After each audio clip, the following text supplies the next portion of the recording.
Welcome to the Next Big Idea Daily. I'm your host, Michael Kovnat. Make sure you're signed up for our free newsletter using the link in the episode notes so you can get these big ideas right in your inbox. Now, have you ever had a bad boss? If so, I'm sorry to hear that, but then again, congratulations, because that means you've gotten a vivid lesson on how not to lead. And with a little help, you can use that to your advantage. Here with that help is Meeta Malik, a corporate advisor and writer who's written a new book called The Devil Emails at Midnight: What Good Leaders Can Learn from Bad Bosses. Meeta's going to join us with some helpful ideas from the book right after this quick break.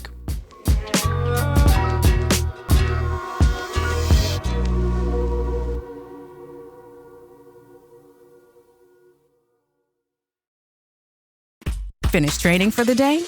Time to fight post-workout fatigue with Core Power Protein Shakes. They're packed with 26 grams of high-quality protein to build muscle and electrolytes to help hydrate. The nutrition you need to help your body replenish, rebuild, and repair post-workout so you can power on to the next one. Champion your recovery with Core Power. Visit corepower.com to learn more. This episode is brought to you by LinkedIn. Healthcare professionals can lead their careers with LinkedIn. Discover jobs by specialty, preferred shifts, and even desired salary. From mental health therapists to radiology technicians, it's now faster and easier for healthcare professionals to find the right fit. Learn more at linkedin.com/healthcare. Side effects may include faster job placement, improved work-life balance, and increased career satisfaction.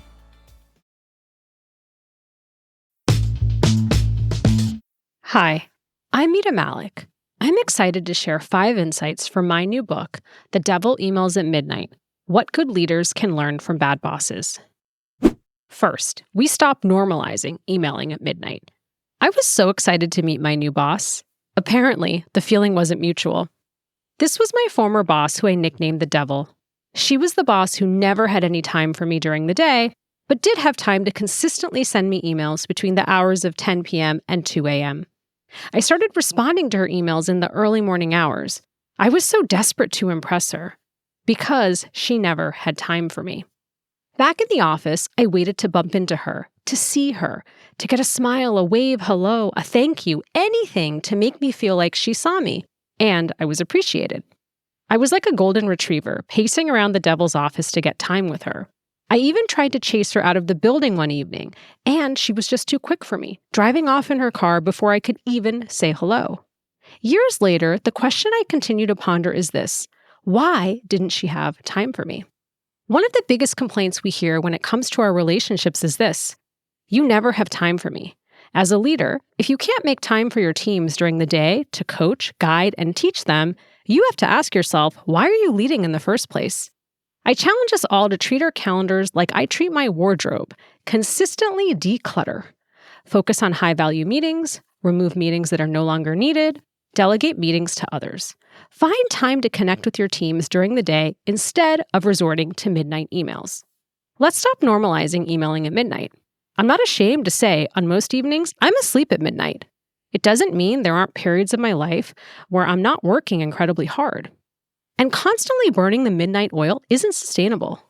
The foundation of good leadership is taking care of yourself, sleeping well, eating well, and getting enough exercise so you can be in service to others and fend off potential bad boss behaviors. We realize that our silence can fuel the bullies.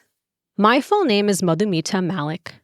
For most of my life, my name has evoked a swirl of emotions for me, including anxiety and joy. So I just went by Meeta. I stopped bothering to teach people how to say my full name or demand they learn it. I just chopped it. When I graduated from business school and rejoined corporate America, I attempted to reclaim my full name. I was used to having my name be mispronounced, misspelled, and even repeatedly be mistaken for the only other brown woman on my team. I wanted to reclaim my name as a source of pride. My former boss, who I nicknamed the Sheriff, was the popular bully everyone liked at the company.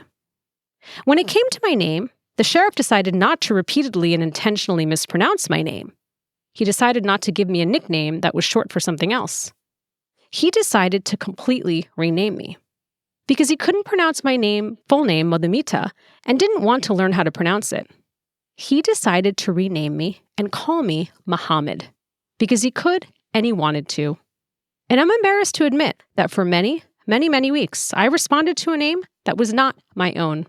Years later, I still wonder, where were all the other people who said and did nothing when he decided to rename me? Microaggressions, like the one I experienced repeatedly, can become a manifestation of bullying. They deplete our energy, chip away at our confidence, and make us question our contributions at work. And our collective silence can fuel bullies.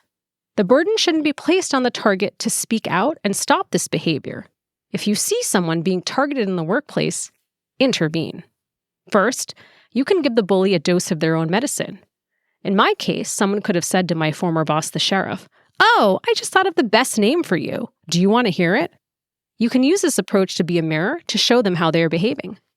You can also use humor as a way to distract and deflect, and to get the attention away from the person being targeted. Second, you can address them directly. You can let them know calmly and firmly that this behavior is not okay by saying, "Totally not appropriate," or "This isn't funny." They might come back and say, "Oh, it's just a joke." In return, you can repeat firmly, "I don't appreciate that comment. It's not okay." This reinforces that you won't allow them to discredit your response and reaction. Third, say nothing at the moment. Make a plan to intervene later. Power dynamics in our workplaces can impact our ability to speak up in the moment. We can be afraid of retaliation during or after the incident. Check in with the person being targeted. Help them document what's been happening, and find someone else you trust in the workplace to help with a plan of action. Remember, we spend too much time in our workplaces not to look out for each other. Third, we find the courage to help people move on. My former boss, the napper, literally slept on the job. The size of the meetings didn't matter to him. He dozed off in very large and small meetings. I presented our annual brand plan, watching him nap during my presentation. I watched him doze off dozens of times during our quarterly town hall meetings. He once had closed his eyes for several minutes in our VP's monthly meeting. She angrily shouted his name and asked him a question. He was startled, but not embarrassed. He mumbled a response that had nothing to do with the question she had asked. He went back to looking at his phone shortly after. The napper came and went as he pleased. He would gossip loudly, enlisting others to talk about how much it sucked to work here. He even started interviewing for jobs, not in a conference room, but in the cubicle next to mine for all to hear. I soon came to realize that the napper's behavior was the worst kept secret on the team. Years later, I still wonder the following.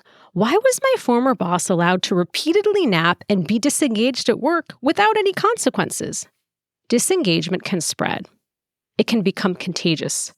Like a virus, it can rapidly spread to decrease engagement, erode trust on the team, and negatively affect productivity in our workplaces. More of us need to intervene when we see disengagement taking place. Start with being a mirror. Take your team member out to lunch or coffee. Remind them of their behavior. Focus on the facts and not your feelings. Imagine if you had been recording them. What would you share back on what you had seen? Next, allow space for individuals to reveal what's going on. We may or may not agree with what is shared. When you allow them to share, you don't have to respond to everything. You can ask open-ended follow-up questions or simply thank them for sharing, letting them know you're processing the information and we'll get back to them. Finally, ask them what has to change. Professor Michael Murphy of Harvard University offers this powerful question for us to ask. What could change at work for you to be excited again about working here? You likely won't be able to change what they have revealed about the past, which may have led to their disengagement. What you can do is offer to help moving forward if they choose to stay and recommit to their jobs. As leaders, we must have the courage to stop this downward spiral and help people move on to what they are meant to do next. Fourth, we recognize fear as a short-term motivator, but it leads to burnout in the long term. No one in my life had ever screamed at me. Not my parents, my brother, my husband, or my friends. Until I worked for Medusa. Medusa ruled with fear. You could hear her from her office, hear her from down the hall, across the floor, and sometimes through the elevators as you were coming up to the building. She would tell us we were stupid and slow to our faces. She would not only scream, but also curse in meetings and point her fingers. It's the first time I heard a boss drop so many F-bombs. She even hurled one of her Chanel shoes at my colleague. Thankfully, it missed her head. I watched people run into conference rooms to disappear, or slink back in their chairs, or go around corners to hide from her wrath. Leaders like Medusa drive strong results in the short term.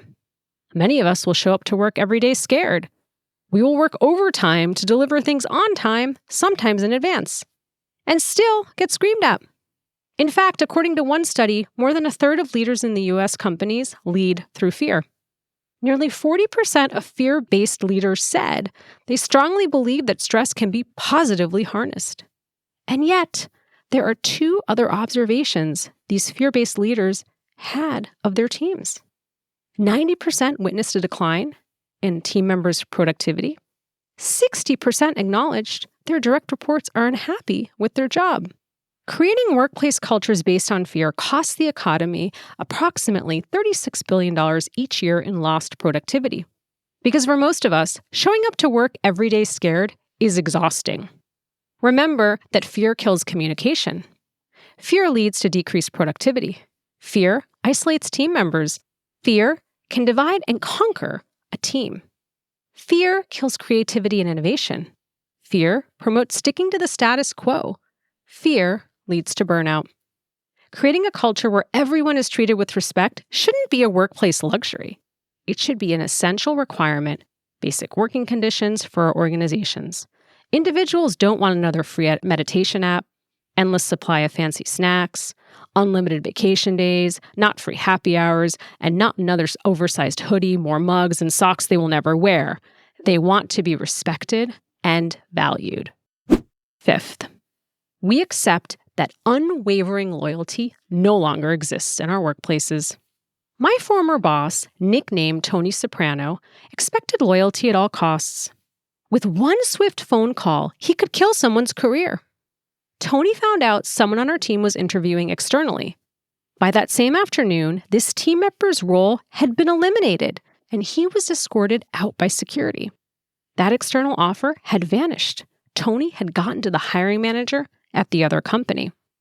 Tony told me I was going to do a 1-year assignment on his team. And at the end of that assignment, I'd be promoted. I'd move on to another team internally.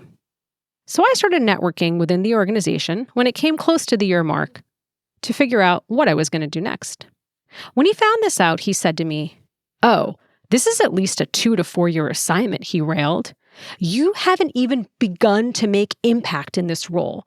You leave this team when I say you can leave. I decide when you leave."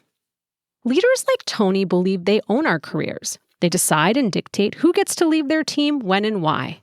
If you challenge their authority in any way, they have serious doubts about your commitment to them and to the company. And because you get a paycheck every 2 weeks, that's the price in exchange for your loyalty, no questions asked. Unwavering loyalty no longer exists in our workplaces.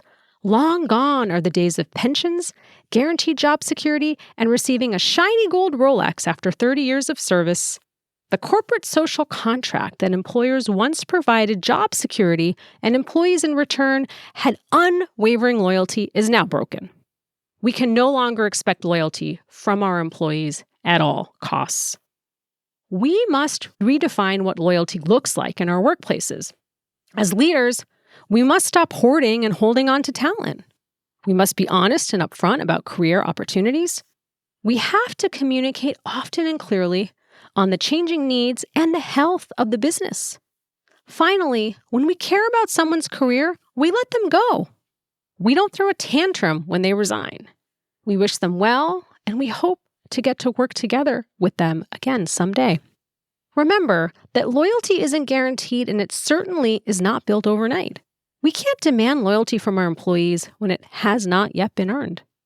Good leaders understand that loyalty in the workplace is now something that we must earn and win over time. Thank you, Mita. Okay, everyone, pick up a copy of The Devil Emails at Midnight wherever fine books are sold, or use the link in the episode notes.